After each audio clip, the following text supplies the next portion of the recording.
This is very interesting Xbox news, and this is news that I feel like should be reported on, and we need to kind of set the stage a little bit because I feel like it's a thing where Microsoft has forgotten largely its roots, and why Xbox was able to do what Xbox did. I mean, you even go back to the first Xbox, the fact that they sold, 24, 25 million Xboxes, and, Halo was a hit. They really laid the groundwork for the future, and then the 360 was just such a phenomenon that did, almost everything right aside from the Red Ring of Death. But, and a lot of people will point to the PS3, allegedly catching up and surpassing in sales as being some big victory for the PS3. But it's like, you look at the PS2, that thing had like 90 some percent market share, and particularly in the US. And then you look at what the 360 did in the US, and it ended up winning by like 25 million units or something, man. It was some crazy number. Everybody was talking about the 360. It was easier to develop for. It got exclusives like Left 4 Dead 1 and 2 because it was easier to develop for. It came out early, got the jump on Sony. It introduced achievements. It did so many things right. And so I think that's the thing that people kind of take from it most of all. But for me anyway, when I look at this and I say, what this guy is saying is ringing true. You really kind of take it for what it is, and you see kind of what's going on here. So, again, we'll see how this works out, but I want to get into it. Hey everybody, I'm Crap Gamer. This is of course Crap Gamer Reviews, back with yet another video. Thank you so much for checking it out. Please like, share, subscribe. I would appreciate that. I do daily gaming content, so if you didn't know, go ahead and check that out. Let me know what you guys think. I try to do the best that I can to be informative yet fun and entertaining. So if you guys are into that, hey, perfect place right here. You know what I mean? So, I don't like to be a downer so much on the Xbox, but, when you see the kind of direction they're going in and you're kind of seeing some of the ways that, people are talking about Xbox, it does kind of make things a little bit weird for you, like I'm a fan of Xbox, but at the same point in time, is that really anything these days? Like, what is Xbox? It's like, it's kind of crazy. It's like asking a liberal, what is a woman? Like some people, they just don't have an answer. What is an Xbox? It's,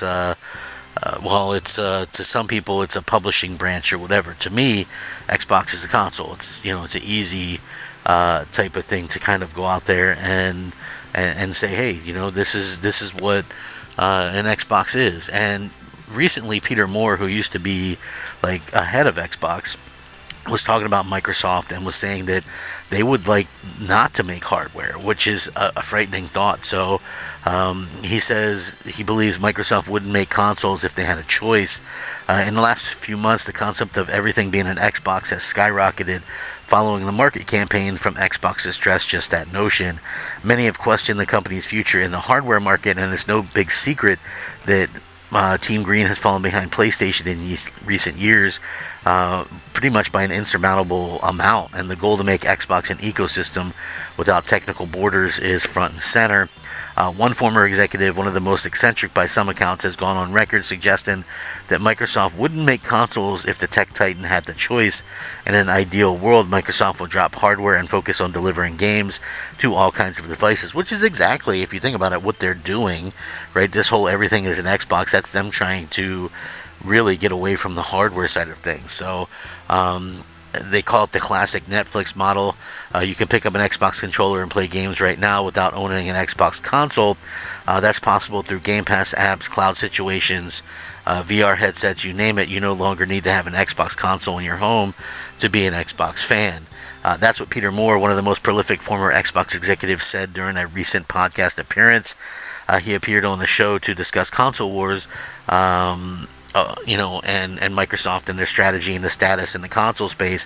When asked if Microsoft should keep going with hardware, this is what Peter Moore said, and I quote, "If they had the choice, would they make hardware? No.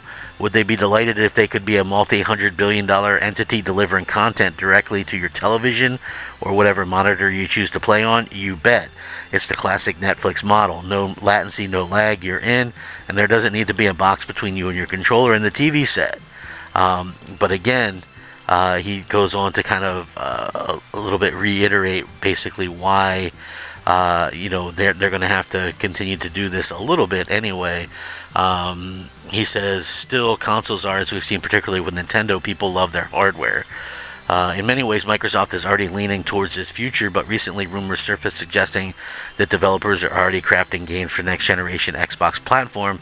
The rumor was tied to whatever Call of Duty game is coming in 2026, but as with all rumors like that, take it with a pinch of salt. So again, there's many reasons why it would be bad for everybody to kind of have Xbox out of the out of the hardware industry. I think most of all, what we would see is the end of competition, which I don't think any of us want to see. But at the end of the day, it's just one of those things where, I'm kind of looking at this and I'm just saying, man, things have changed so much, and not for the better, because Peter Moore was also kind of talking about like the console war and stuff like that, and he said that he did encourage the battle. PlayStation versus Xbox console war was healthy, but it's lost its feistiness. See, like, people look at the console war and they go, oh man, that's so childish, or that's this or that's that, but at the end of the day, realistically, that was healthy for the industry. So this was an interview when he asked about Xbox's current strategy. Moore, who joined Xbox in 2003 to help it compete with the PS2 and GameCube and oversaw the launch of the 360, said that in that era of concept of console wars was a good thing for the industry because it kept each side in the public eye. And according to Moore, the mainstream press previously blamed all society's ills on video games, saying that they were a waste of time, creating violence and all of that, and that early 2000s was a phenomenal platform for us to get back off the pages and get on the front pages to be taken seriously as an entertainment medium. Moore was notorious for appearing at shows like E3 with game tattoos, such as his Halo 2 tattoo used to announce its release date, and his Grand Theft Auto 4 tattoo used in an attempt to convince the public that GTA was now associated with the Xbox brand. Moore said that these PR stunts were necessary at the time for helping to grow the industry. He said, we needed to do a ton of missionary work in those days, and at the time we were young enough to have fun and do all the daft stuff that we did and all the stunts. I think the console wars that you're alluding to were healthy in the industry. I've said it before, certainly I did encourage the battle because I think gamers love to see Xboxes versus PlayStation, maybe Nintendo as well, and I think that was the rising tide that lifted all ships. And if you think about it, think about this. We as gamers got the best deals, the best games, the best everything, the best innovation, the Xbox 360, PS3, Wii era, and most everybody had like a good piece of the pie. You know what I mean? And it's like, you had Gears of War slinging out there for the 360, and then you had Uncharted for PS3, and you had, like Mario Galaxy for the Wii, and, I know the Wii was still like, kind of this other entity, but still, it had its spot, and it was like Microsoft did achievements, so Sony had to do trophies, and, Sony introduced games when you bought their online, and so Microsoft had to do that.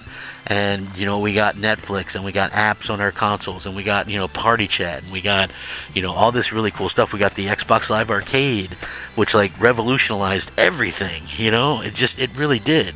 And, at the end of the day, when we see these things kind of happening the way that they do, you just sort of maybe kind of question, Microsoft's heart right now, like they clearly aren't really into the hardware thing.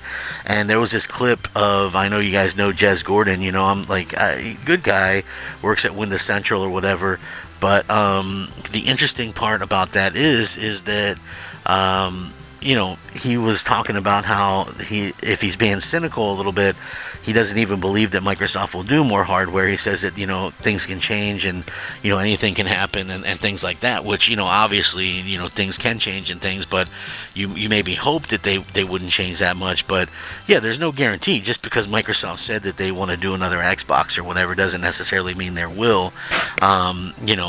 Certainly them not selling for anything right now in terms of the hardware is that's got to be rough on them as a company, especially seeing, hey, we've been able to make some money off of the games that we're selling and things like that. So yeah, like I said, anything can happen, but it is weird seeing this. I hope that Microsoft continues to do the hardware stuff along the way, but there's no guarantees. There's no guarantees. That's why I said, hey, I worry about my library, I worry about this, I worry about that, and it's not as cut and dry as what people think it is. So anyway, I'd love to hear your guys' thoughts and opinions on this. How do you feel about it? Let me know. Rack 'em up, fact 'em up, crap gamer 'em up, and I'll catch you guys here next time. Crap gamer out.